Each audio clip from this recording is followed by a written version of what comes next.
ہی خوش ہے کہ اتنے دیر بعد ان کو صدر زرداری صاحب کی طرف سے اور میاں محمد نواز شریف صاحب کی طرف سے اتنا واضح پیغام، اور ہمارے لیے پاکستان پیپلز پارٹی کے لیے، مسلم لیگ نواز کے لیے، یہاں کی ساری جماعتیں کے لیے آپ کے جو الفاظ ہیں، آپ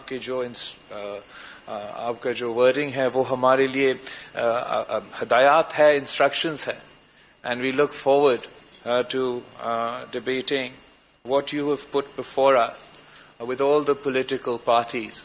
and reaching a necessary conclusion. ہم نے بہت کوشش کیا تھا کہ ہم اس ایونٹ کو بجٹ کے وقت کروائیں، اور ہمارا ذہن میں یہ تھا کہ اگر بجٹ سے پہلے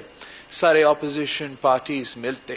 اور بجٹ کو مسرت کرتے تو جو آج عوام کا معاشی صورتحال ہے، معاشی مشکلات ہے، ہم ان کو عوام کو کوئی مدد دے سکے. اور ہم بہت شکر گزار ہیں مولانا فضل الرحمان صاحب کا اور شہباز شریف صاحب کا اور سارے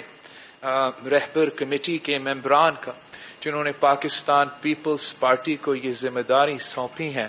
کہ ہم آج کی اہم اور تاریخی آل پارٹیز کانفرنس کو ہوسٹ کریں. ہم نے اس کی جو بنیاد ہے، جو ٹائٹل ہے، 2 سال پی ٹی آئی کی سلیکشن کا، پی ٹی آئی کی ایکسپیریمنٹ کا نتیجہ اور اپوزیشن کے لیے آگے کا جو لائے عمل ہے، وہ ہم نے ٹاپک بنایا ہے. اور عوام ہماری طرف دیکھ رہے ہیں، وہ اس اے پی سی سے نہ معمولی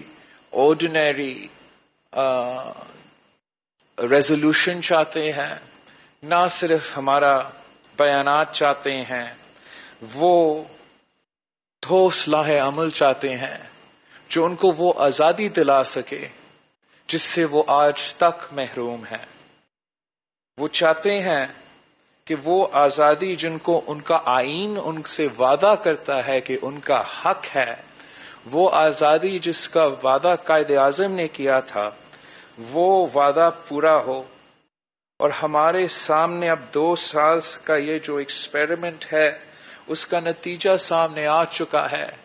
کہ اگر جمہوریت نہیں ہے تو عوام کا معاشی حقوق پہ ڈاکہ ڈالا جائے گا،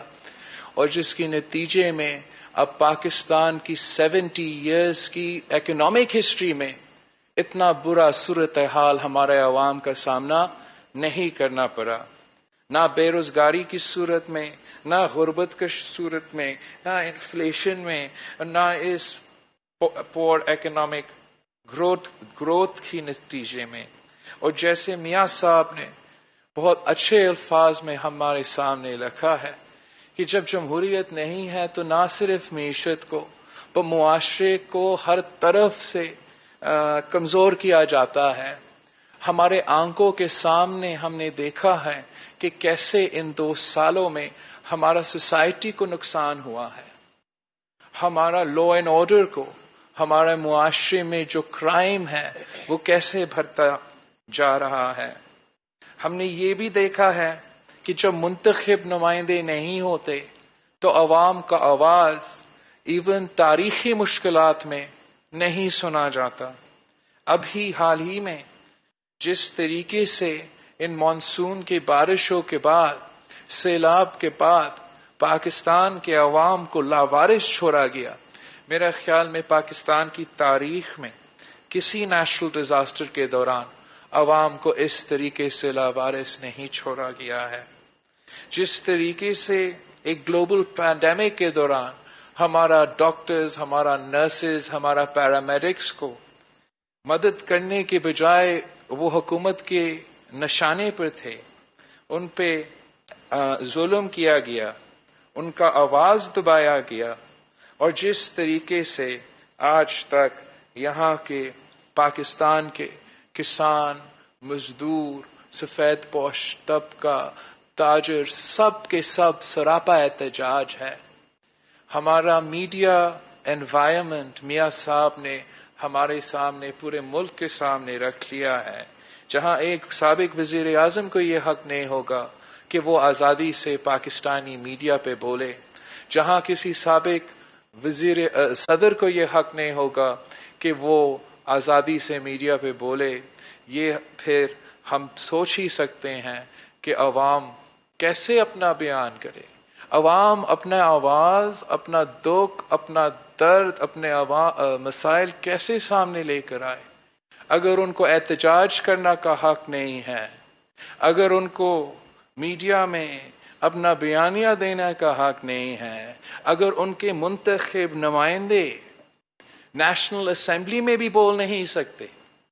اگر ان کے منتخب نمائندے نہ صرف نیشنل اسمبلی میں بول نہیں سکتے ہیں مگر وہ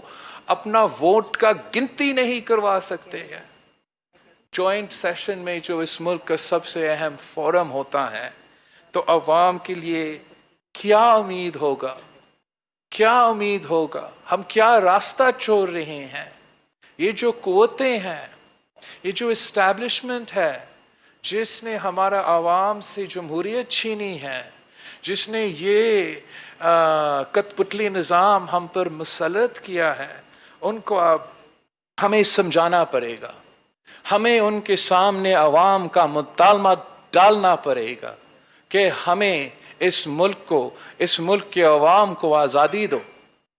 ہمیں مطالبہ کرنے پڑے گا کہ ہمارا لیول پلینگ فیلڈ نہیں تھا جنرل الیکشنز میں، آپ کو ہمیں لیول پلینگ فیلڈ دینا پڑے گا، نہ صرف الیکشنز میں لیول پلینگ فیلڈ دینا پڑے گا، لیکن جگہ جگہ جہاں اپوزیشن سے یہ حق چھینا گیا ہے، چاہے وہ عدالت میں ہو جہاں اپوزیشن کو لیول پلینگ فیلڈ نہیں ملتا، چاہے وہ میڈیا پہ ہو جہاں اپوزیشن کو لیول پلینگ فیلڈ میں نہیں ملتا، اور اب پارلیمان میں بھی یہ ہے کہ اپوزیشن کو لیول پلینگ فیلڈ نہیں ہے، تو یہاں کے بیٹھے لیڈر سے، سینئر سے، جو